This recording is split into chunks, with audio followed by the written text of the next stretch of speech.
My next guest is Kathy Magnusson. She is the owner of Wildwood Learning. As a trainer, coach, and speaker, Kathy has worked with educators and youth service professionals worldwide. She is a licensed public school teacher, social and emotional learning specialist, and certified sources of strength trainer. She has supported young people and the professionals serving them for over 25 years. Kathy has a master's degree in education from the University of Minnesota and advanced training in adverse childhood experiences, creating trauma-sensitive practices, nonviolent communication, and strengths-based education and leadership. She supports educators and youth service professionals in cultivating trauma-sensitive, strength-based environments for all learners. She still works in public schools 1 day a week. Well, welcome to the podcast, Kathy. Oh, thank you very much, Dana. I'm excited to dive into approaches that we can help use with our students and help and train our faculty in. But we'll start off with the first question I ask everybody. Tell me about a time when you were in the trenches and managed to crawl out.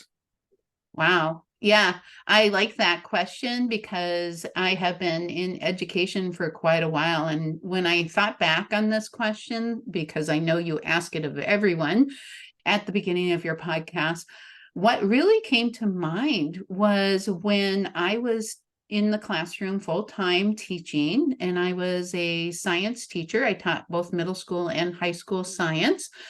I was in a small school that was 60 miles away. So every day I was making a 120-mile round trip to school and back. And I live in northern Minnesota. So there were some kind of dicey days there, especially during the winter time and spring, when it would maybe take me quite a bit longer than an hour going back and forth.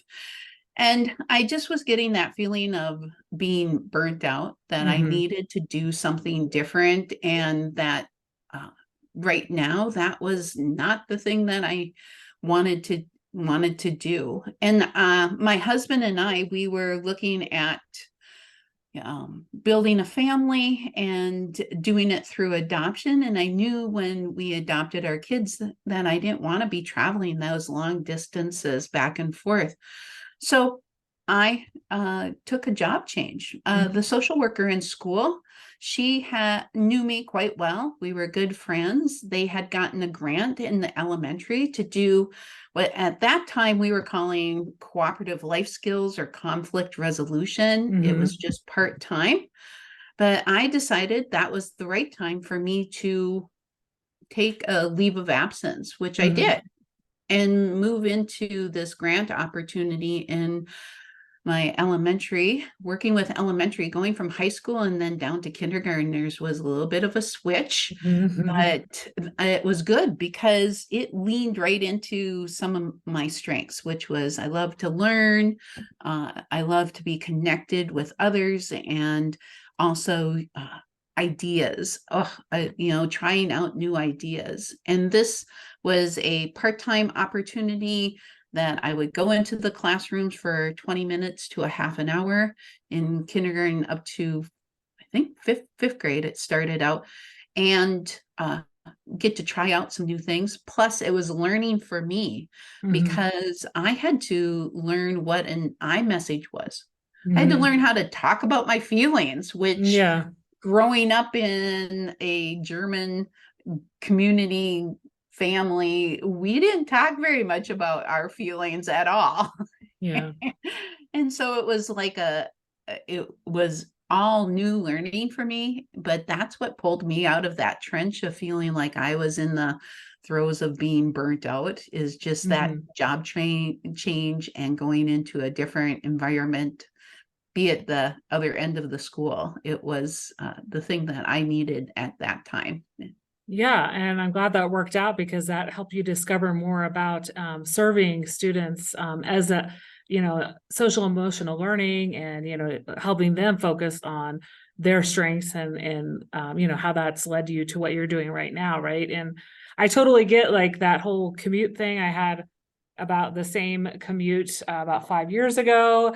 I've had also, situations where, I've wanted to change from, teaching a certain group or age group, right? And I've had that opportunity to work at K-12, but yeah, so I can relate to definitely to that experience, right?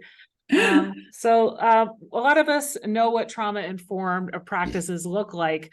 But if we're looking at different school levels, maybe if you want to speak to your experience at the elementary level, how can we tie in resilience? Because a lot of kids, they went through the pandemic and that is a form of resilience. But now that we're a couple years out, there's a lot of kids that are not.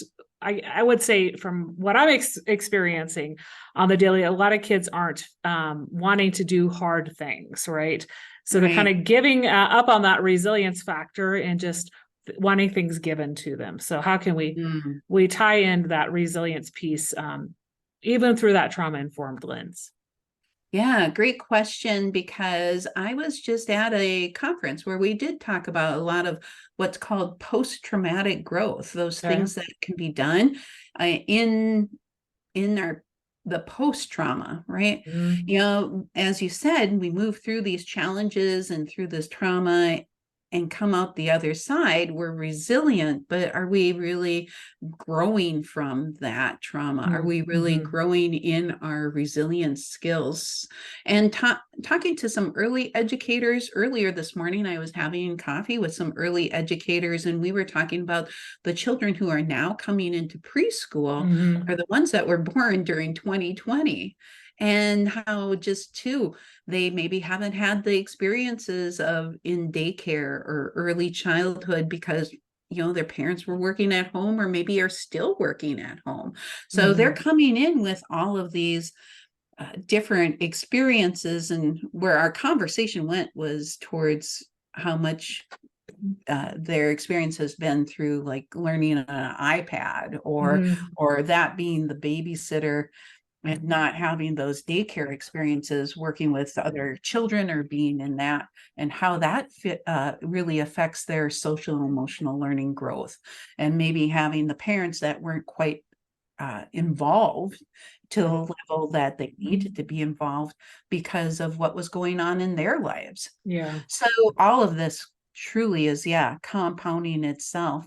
And I think, what we need to do too at maybe some of the older levels is looking for those successes. Yeah. I've been in school, working in education, as I said, as a classroom teacher, and then moving into social emotional learning. That was 18 years ago. So I've been doing that part of education for a long time. And I just know how deficit focused we are in Yeah. our education system. We are always looking for those weaknesses, and not saying that we don't need to spend time definitely on those weaknesses, but we have that negativity bias. And Yeah. in our education system, we are very much focused on that deficit learning. So picking out those small successes, be it that the student handed in their paper or got something in on time. I mean, as educators, we think, wow, we don't need to tell them that that's a great job, or that, point that out as a success, but maybe we do. Maybe Mm-hmm. we need to Mm-hmm. start with those small wins, and help them to build up that confidence of that they can do it. Yeah. Yeah. I think that's a good reminder of a motivator for kids. Even like I'm seeing that with younger kids, but also high schoolers, right? If you just focus on what they have done correctly and give them that motivation through positive report or praise, I think a lot of educators forget to give praise and they focus a lot on what kids are doing wrong, right?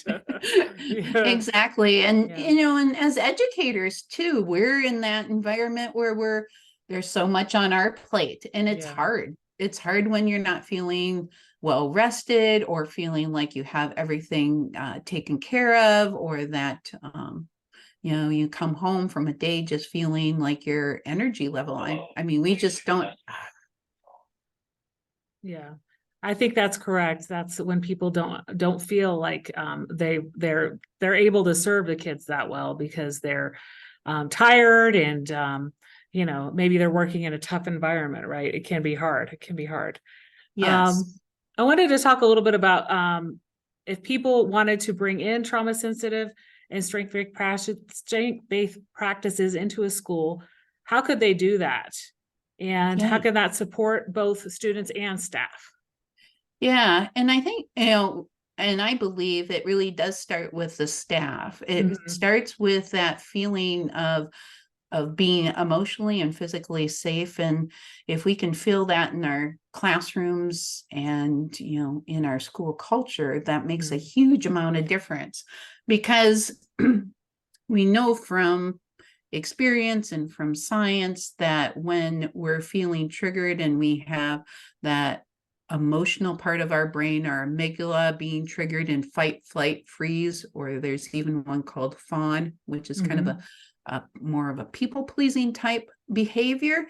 Sure. But when we're feeling that we're unsafe and we're being triggered, and the survival brain, the way that Mhm. we survive, is always going to overtake the learning brain.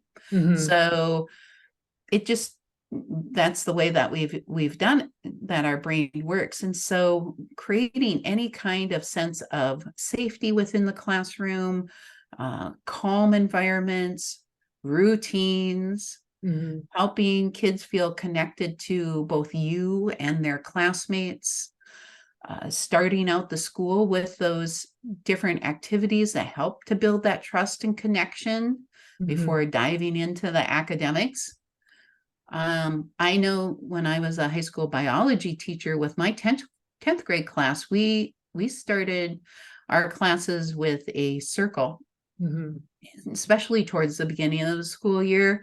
We did a lot of like connection questions and some games, and just built that trust and connection amongst themselves and me. And in the long run, that helped. It helped with behaviors. It helped them to recognize that they could trust me.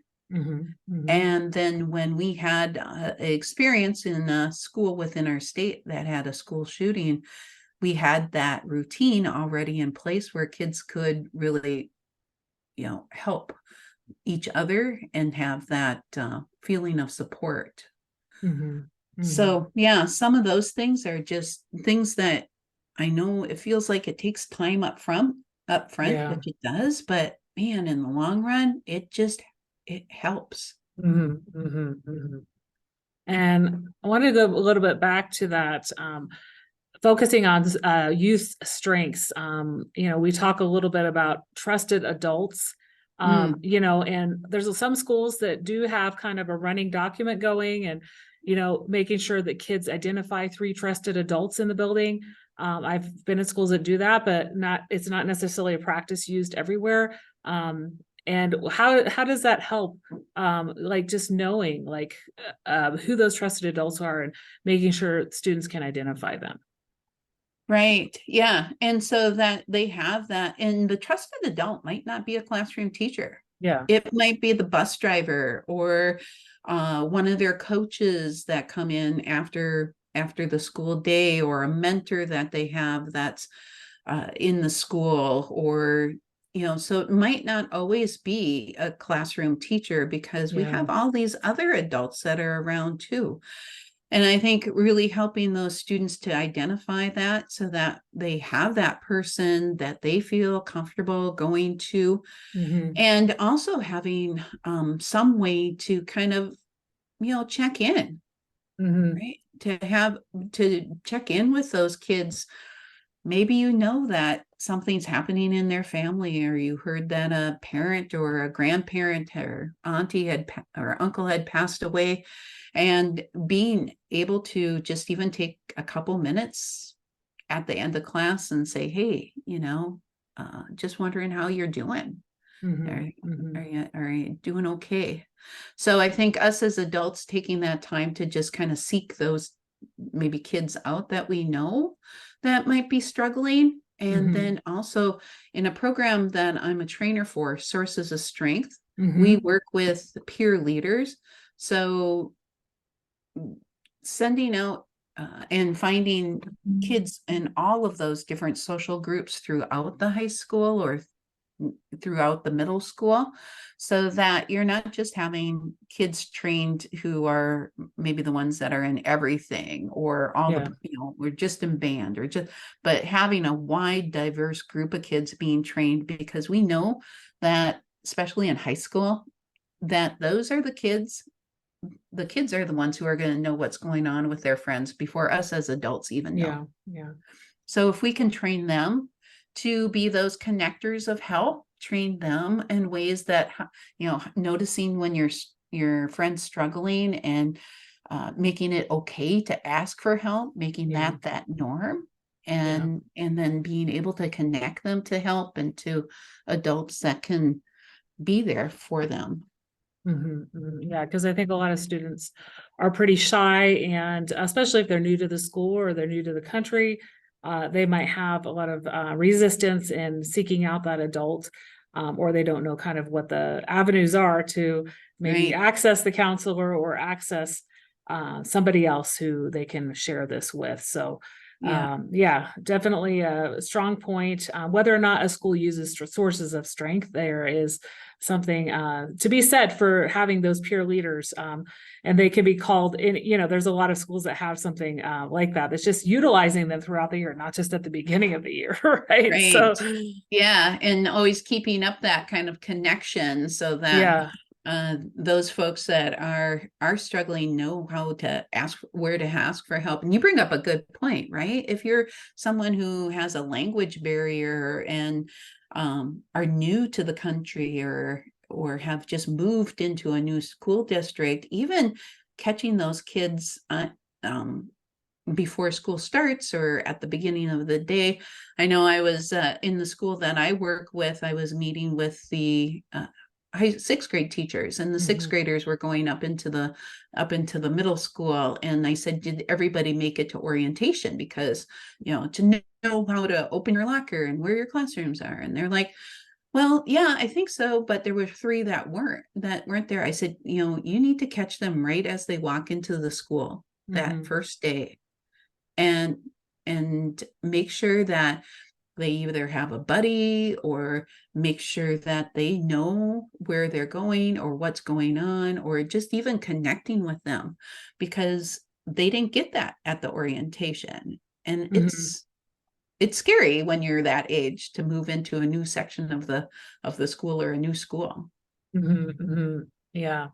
I wanted to talk to you about some workshops that you offer, and sometimes that you might be speaking. You said you tend to speak at some different conferences throughout the year. So, in early spring, what are some conferences that you think you might be speaking at, and what kind of workshop would you be leading?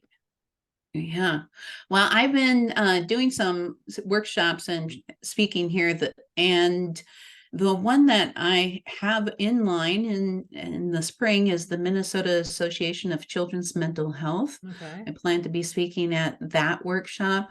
Also, if you are part of my newsletter, there's a lot of workshops that I do online, Okay. and people who are part of my newsletter find out about them.